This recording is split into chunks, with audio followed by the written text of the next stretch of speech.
morning, body movers. It's Beth and Tory, and also Annie the dachshund and Beanie the beagle, and we're here at the cabin. It was 32 degrees this morning when we woke up, and now it's about noontime. We've watched a cattle drive on the other side of the stream. Tory's scanning across the mountain range that surrounds the cabin right now, and we're going to be talking more about walking, the benefits of, and some of the drawbacks of walking this morning. So yesterday we were on the trail of the beaver ponds. Now today we're on at our cabin, and you'll see behind the beautiful aspen leaves that are just absolutely stunning right now, in contrast with the evergreens behind us. So we definitely are in nature, and as we've already taken a little walk this morning, but again, the walk has been activity, socializing, being with nature, emotionalism, spiritualism, but we were not doing walking for exercise. In other words, to get a good cardio output. We might have influenced our circulation just a little bit, and we warmed up our joints. So those were some advantages. But remember that walking has its great advantages. It also has its drawbacks. So we need to include strength training absolutely in our exercise program. And during this pandemic, strength training, balance, flexibility, brain health work. So here we are with another view of the anthracite range, and in the foreground is my college classmate Tory, and we've known each other since 1968, so a long time. We were dental hygiene classmates together, and we're actually celebrating our 50th year of being dental hygienists. In the background you'll see Beanie, whom you definitely recognize, and I'm just going to turn the camera a little to the left. And by the staircase, I hope you can see Annie, but you'll get to meet her later. So I'd like Tory to just introduce herself and tell us a little about what she does. Hi, so I'm Tory, and I am a certified aquatics instructor. I teach in Evergreen, Colorado, but I'm a snowbird, so I also get to teach in Palm Springs, California. I get to do it all year round. Outdoor pools in the summer at a country club, and in the winter in glorious Palm Springs, and that's also an outdoor pool. I myself work out in an indoor pool at our rec center. So I just have the best of all worlds.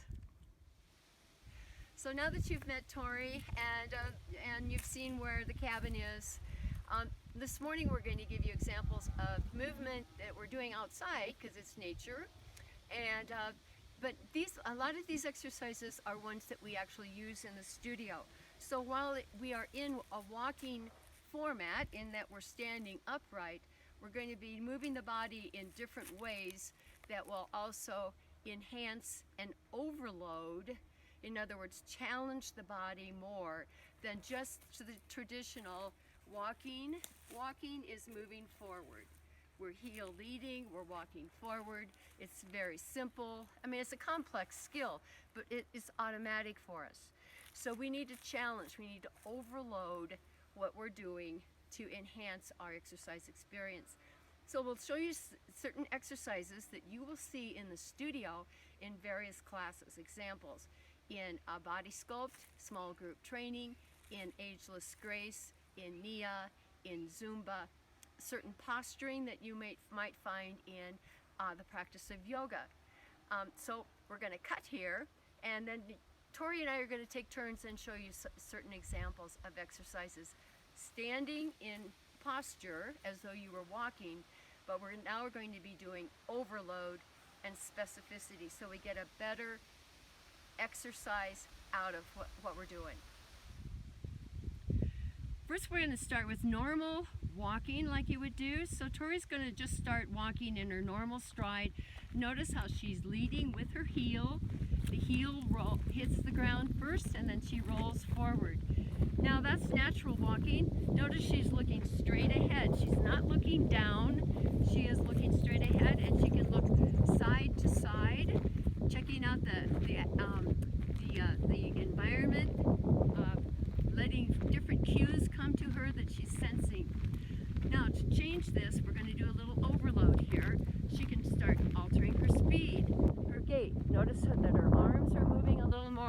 Now naturally, forward, backward. Now you can speed walk, or you can, now she's walking backward. And this is something that we would advise that you do not by yourself. Walking backward, I'm going to show you how. Tory, can you walk backward a little bit more? And I'm going to go down to her feet. So the balls of her feet touch the earth first, and she walks backward.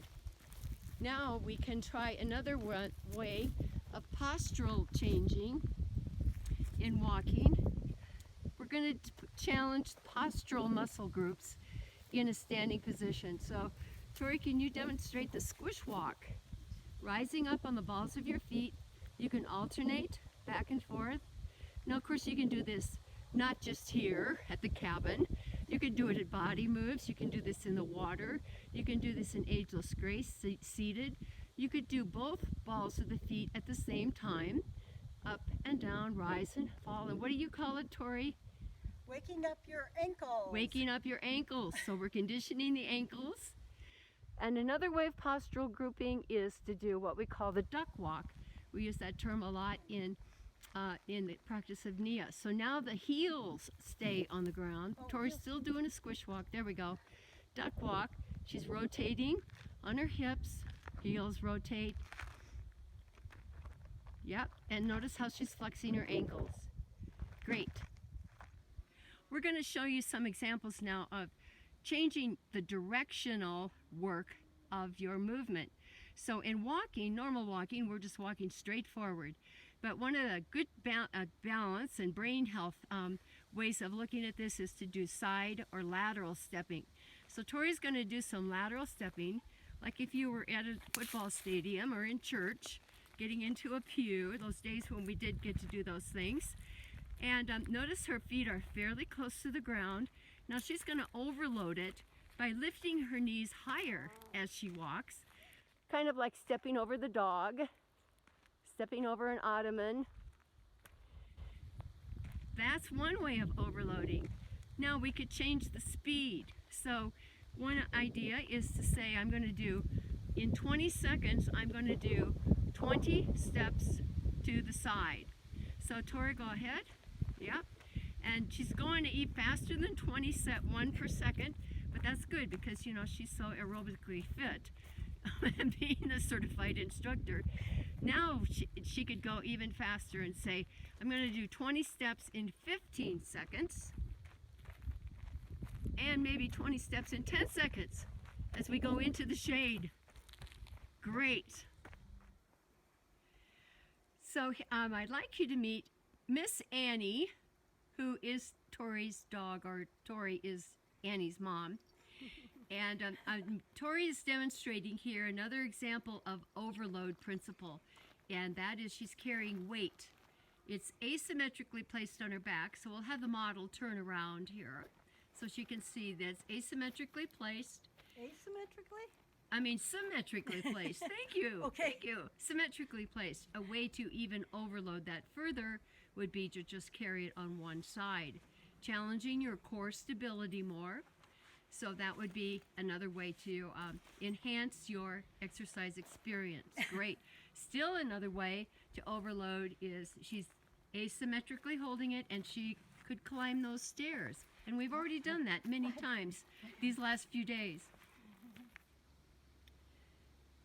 Now there are also ways that you can challenge the center of your gravity through being in an upright supine position. And one way is the tandem walk.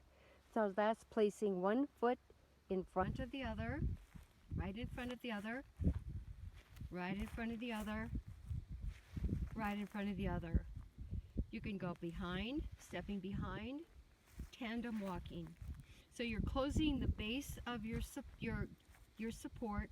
It's a very closed position compared to having your feet in an open stance or an A stance or an even wider stance as you walk forward or backward. Another way to challenge it is to do what's called a braided walk, and in Nia we call this a stage walk. where you cross over as you walk. So we're challenging the center of gravity here. And of course the backward walk, backward step challenges your center of gravity. This has been just so much fun talking to you about something that I'm really passionate about. We sure hope you've enjoyed these 2 sessions of Touchpoint. Tory and I really have enjoyed it too. It's been a lot of fun to put together.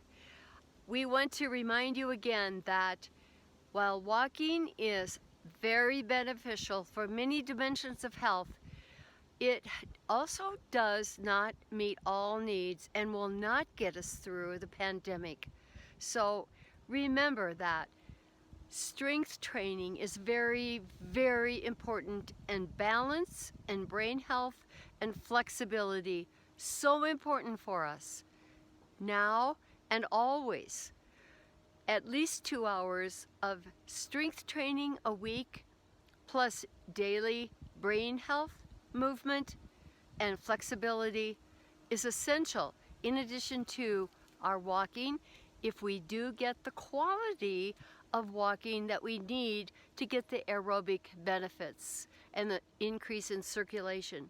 So please enjoy your walking, enjoy overloading what you're doing, but be aware of the specificity, what it is that you're doing in movement that will also yield the intention of what you're doing.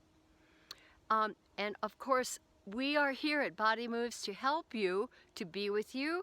We have in-studio classes, we have hybrid classes where you can either take the classes in studio or through Zoom. We have an incredible library of classes that we have video recorded, and we are here to help you through the pandemic and now. We don't want to just only get through the pandemic. We need to continue to have a very healthy, wonderful wellness life ahead of us. We all love you and take care. Bye-bye.